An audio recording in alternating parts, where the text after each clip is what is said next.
سولی پر لٹکا دیں گے، جان سے وہ چلے جائیں گے، تو پھر اس ہندوستان پر ہمیشہ ہم راج کریں گے۔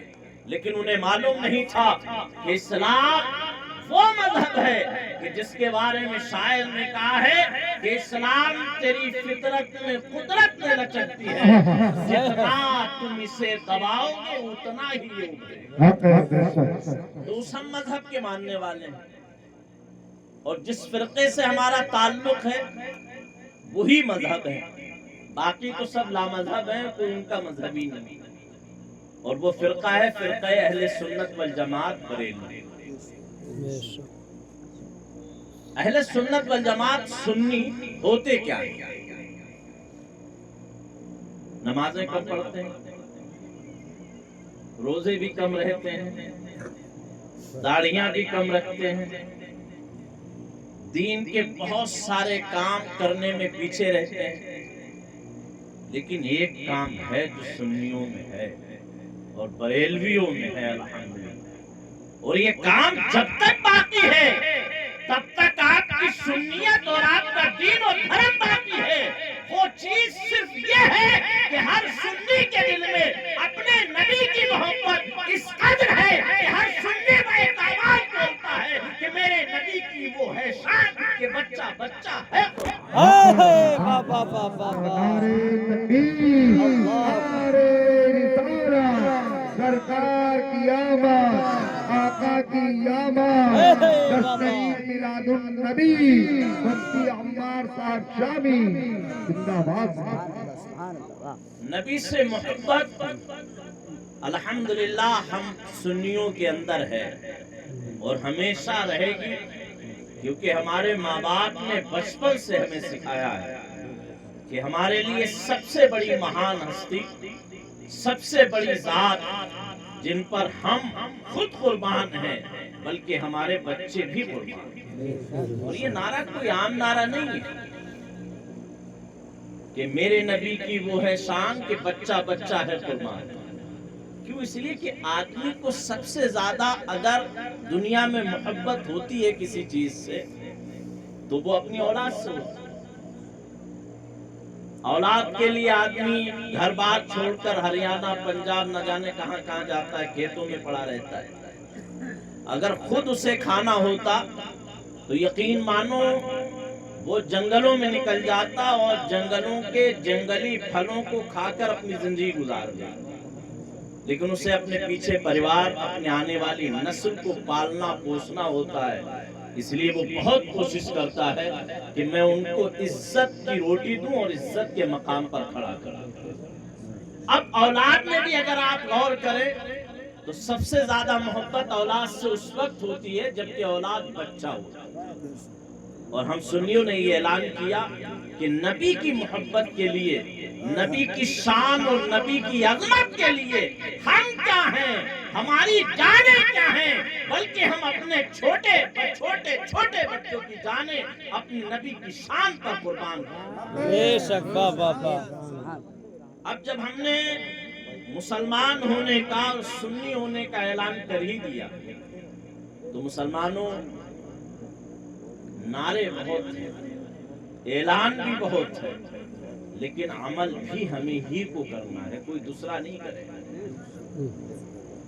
کامیابی کا جو راستہ ہمارے لیے ہے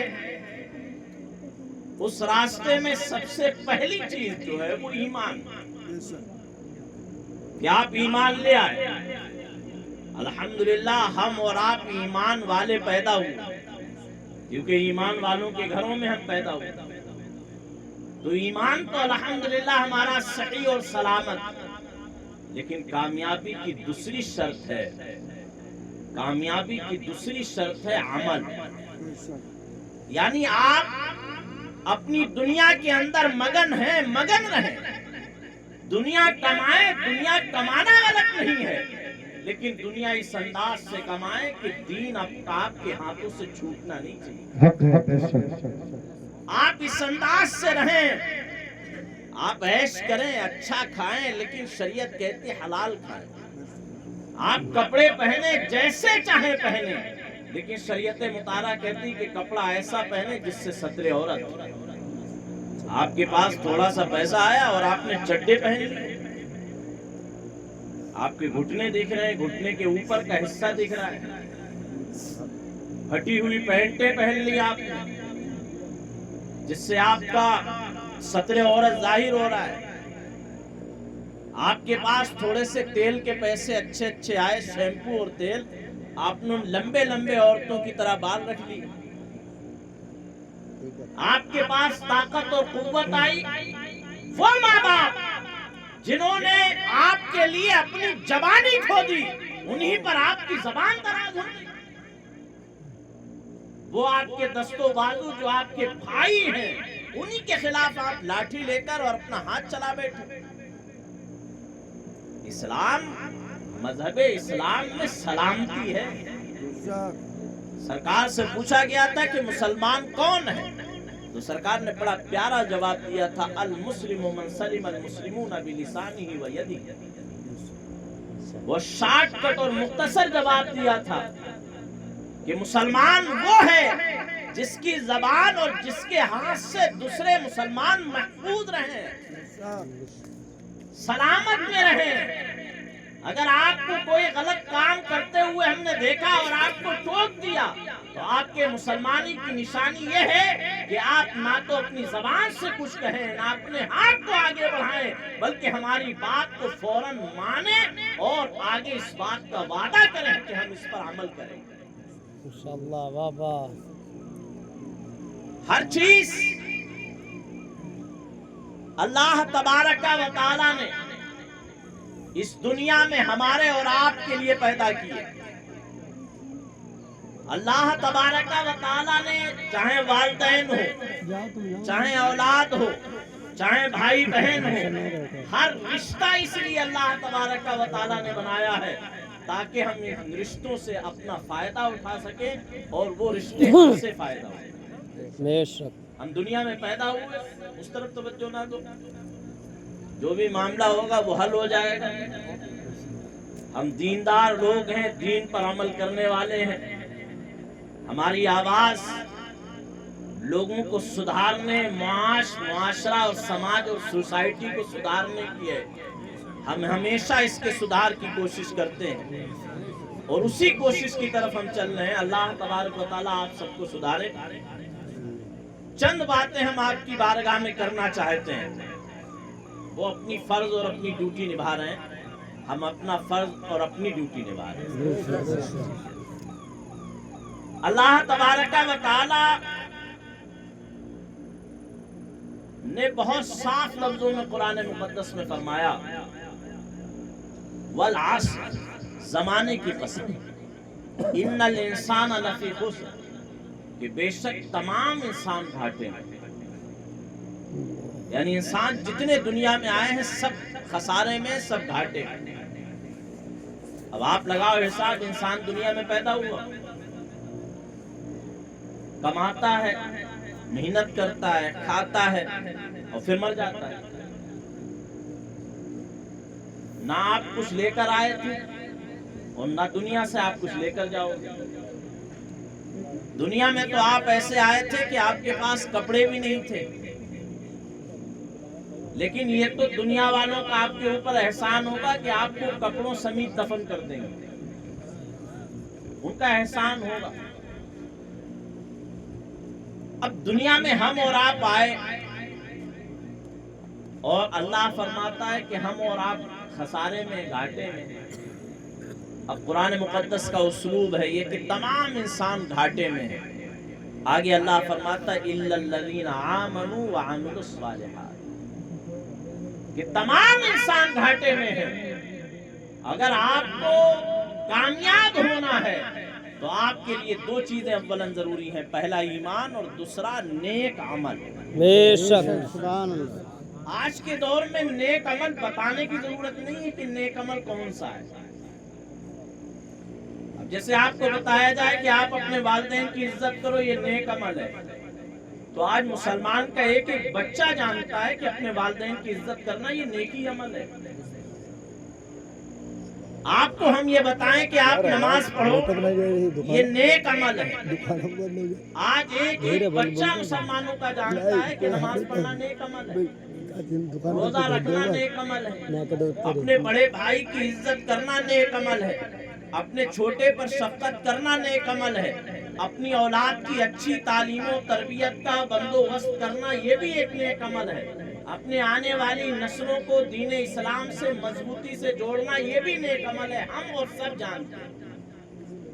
تو کون کون نیک عمل ہے یہ بتانے کی ضرورت نہیں ہے آج کے دور میں، صرف یہ بتانے کی ضرورت ہے آج کے دور میں کہ آپ جو بھول گئے ہو اس کو یاد کرو، جو آپ کے ذہنوں سے ہٹ گیا ہے اس کو آپ اپنے ذہن و دماغ پر رکھو، یہ بتانے کی ضرورت ہے۔ ہم اور آپ اس محفل میلاد میں نبی پاک صلی اللہ تعالی علیہ وسلم کو ہم اور آپ سب جانتے ہیں، آپ کے بارے میں ہمیں اتنی معلومات ہے الحمدللہ کہ ہمارا ایک ایک بچہ اپنے نبی کے بارے میں جانتا ہے کہ محمد عربی مکہ میں پیدا ہوئے، مدینے میں آپ کا مزار شریف، سرکار کے بارے میں ہم سب جانتے ہیں الحمدللہ۔ لیکن نبی پاک صلی اللہ تعالی علیہ وسلم اسی لیے تو تشریف لائے تھے کہ ایک بہترین سوسائٹی اور بہترین معاشرہ تشکیل پائے، ایسا معاشرہ کہ جہاں پر کسی بھی پریشان حال کو کبھی بھی اپنی پریشانی بیان کرنے کی ضرورت نہ پڑے۔ اگر ماں باپ آپ کو اپنی پریشانی بیان کرتے ہیں تو یہ آپ کی ناسمجھ ہی ہے کہ جیسے ماں اپنے بچے کی پریشانی کو پہلے سے تاڑ لیتی ہے، ایسی اولاد کو اپنے بوڑھے ماں باپ کی پریشانی کو ان کا چہرہ دیکھ کر جان لینا چاہیے کہ وہ کیا پریشان ہے اور کیوں پریشان ہے۔ تو یہ سب چیزیں بتانے کی نہیں ہے، یہ صرف آپ کو یاد دلانے کا۔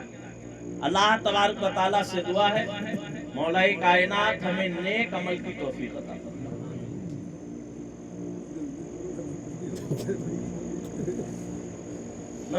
جیسے مختصر لوگ ہیں نا، کام کرنے والے لوگ ہیں سب، سننے کے لیے آپ ہی کو بیٹھے ہیں۔ اچھا لمبا سنا دیں۔ اچھا اس وقت خالی ہے، چلو پھر درود پاک پڑھے، اللہم صلی علی سیدنا و مولانا محمد وبارک وسلم، صلاۃ و سلام علیک یا رسول اللہ یا نبی اللہ یا حبیب۔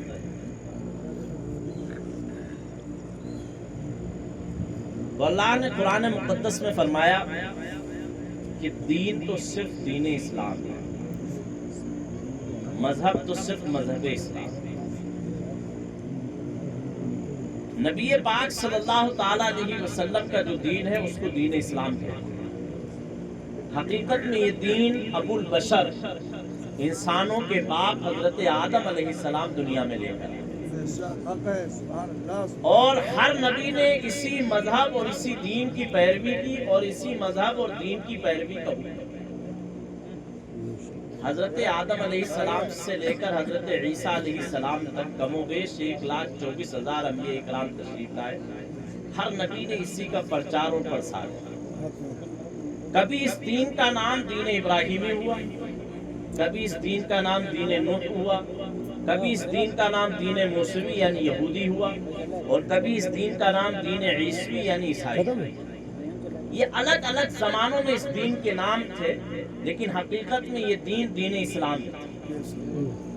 پھر حضرت عیسیٰ علیہ السلام جب آج سے 2025 برس پہلے پیدا ہوئے، جن کی پیدائش سے یہ آج کل کی تاریخ چلتی ہے، یعنی حضرت عیسیٰ علیہ السلام کو پیدا ہوئے تقریباً 2025 سال ہو چکے۔ 26 دسمبر کو ان کا یوم پیدائش منایا جاتا ہے، جسے کرسمس ڈے کہتے ہیں، پوری دنیا میں منایا جاتا ہے، چھٹی بھی ہوتی ہے اسکولوں میں۔ حضرت عیسیٰ علیہ السلام پیدا ہوئے، اب اللہ نے ایسا کیا، حضرت عیسیٰ علیہ السلام کو جو پیدا کیا وہ بغیر باپ کے پیدا کیا۔ ان کی ماں حضرت مریم، حضرت مریم اس دور میں بڑی ہی پاک باز، کہ جن کی پاکی کی قسمیں کھائی جاتی تھی، اتنی پاک اور سیرت عورت۔ اللہ نے حضرت جبریل کو بھیجا، حضرت جبریل نے ان کے جو ہے گریبان میں پھونک ماری اور حضرت عیسیٰ علیہ السلام پیدا ہو گئے۔ تو بغیر باپ کے حضرت عیسیٰ علیہ السلام پیدا ہوئے، بہت اختلاف ہے کہ یہ کیسے ہو سکتا ہے، اور سب حضرت مریم سے لڑنے لگے، جھگڑنے لگے کہ یہ کیسے ہو سکتا ہے۔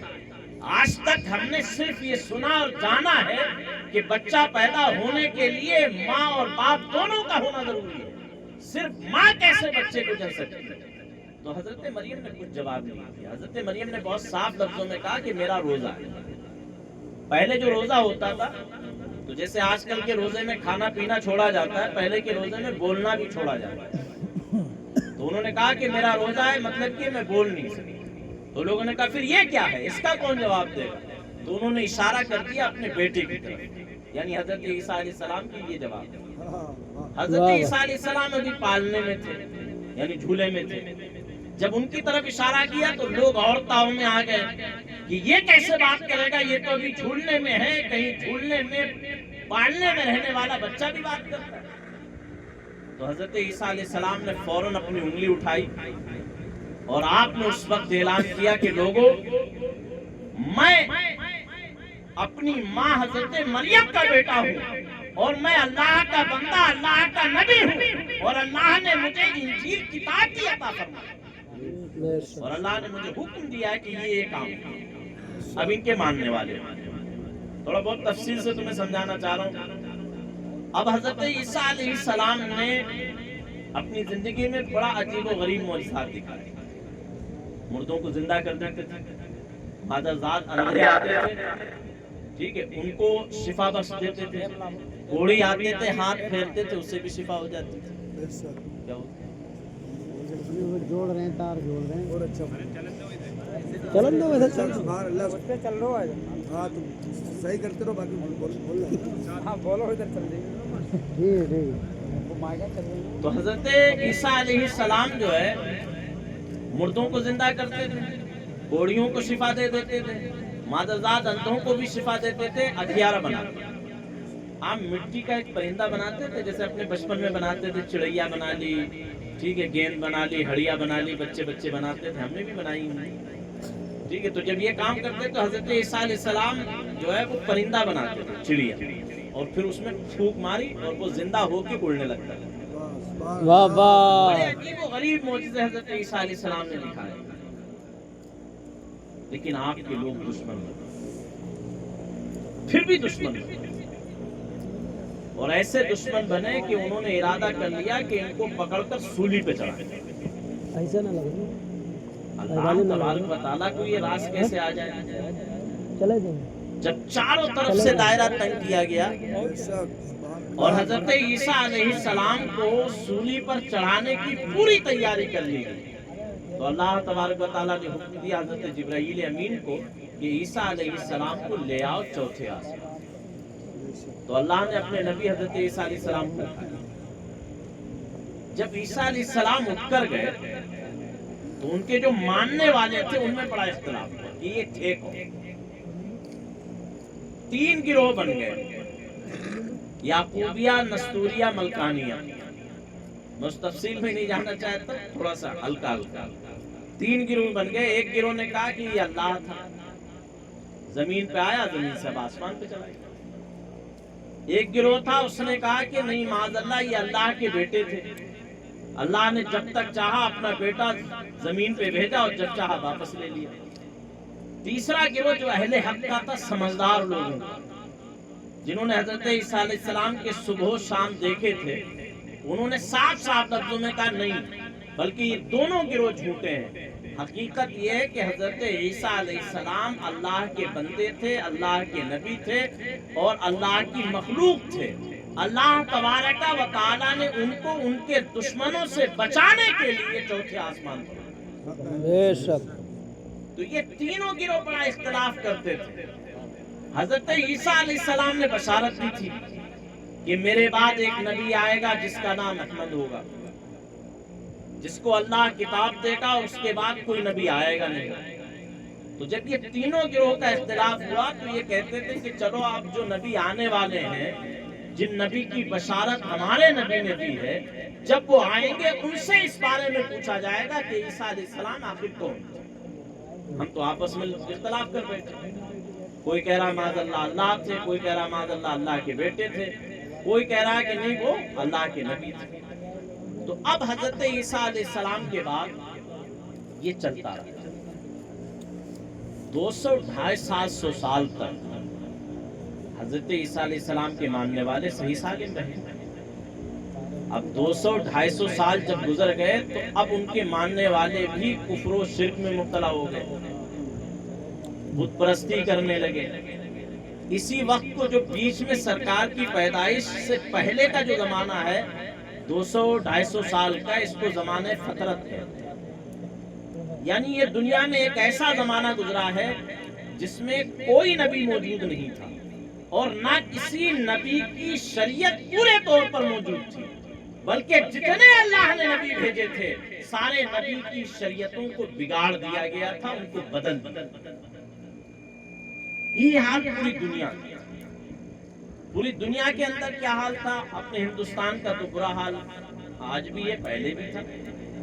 یہاں کفر و شرک کا اوہام پرستی کا بول بالا تھا، تصور نہیں کیا جا سکتا یہاں جو زمانہ چل رہا تھا۔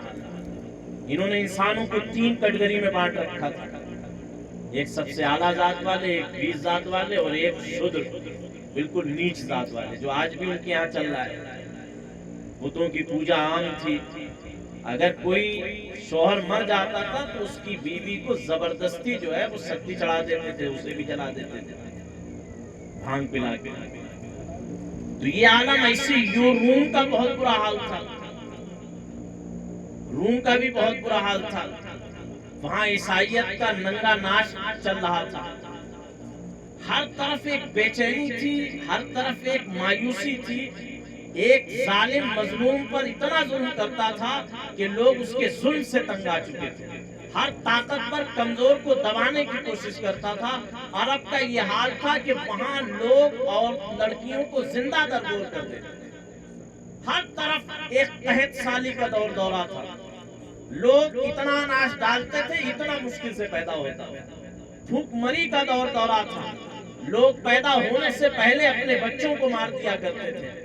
یہی عالم تھا کہ 20 اپریل سن 571 عیسوی مطابق 12 ربیع الاول شریف کو پیر کے دن صبح صادق کے وقت ہمارے نبی جناب محمد رسول اللہ مکہ کی سرزمین پر حضرت عبداللہ کے گھر حضرت آمنہ کے بطن مبارک سے پیدا ہوئے۔ بے شک میلاد منانے والے ہم لوگوں پر بہت سارے لوگ اعتراض کرتے ہیں کہ ایسا کیوں ہے، حالانکہ انہیں یہ جاننا چاہیے اور ماننا چاہیے کہ ہم میلاد اس لیے مناتے ہیں کہ ہم اپنے نبی کا تذکرہ کریں، اور اللہ کے رسول صلی اللہ تعالیٰ علیہ وسلم کا تذکرہ کرنا، آپ کا تذکرہ سننا اور آپ کے تذکرہ سنانا یہ مسلمانوں کا ہمیشہ سے طریقہ ہے۔ بے شک آپ لوگ میری طرف متوجہ رہیں اور یاد رکھیں کہ نبی پاک صلی اللہ تعالیٰ علیہ وسلم کی جب پیدائش ہوئی تو ایسی ایسی کرامتیں اور ایسے ایسے معجزے اور ایسے ایسے واقعات رونما ہوئے کہ پوری تاریخ ایسے واقعات بیان نہیں کرتی۔ بے شک فارس جس کو آج ایران کہتے ہیں، یہاں ایک آتش کدہ تھا جہاں آگ جلتی تھی، 1000 برس سے وہ آگ جل رہی تھی، کبھی بجھی نہیں۔ نہر ساوا جس نہر والے اس بات کے قائل تھے کہ کبھی یہ خشک نہیں ہوگی، ایران کا بادشاہ کسرا جس کا محل اتنا مضبوط تھا کہ جس کے بارے میں لوگوں کا عقیدہ ہو چلا تھا کہ یہ مضبوط محل کسی بھی طریقے کا زلزلہ آ جائے لیکن یہ کبھی بھی اس میں دراڑیں اور کبھی بھی درازیں نہیں آئیں۔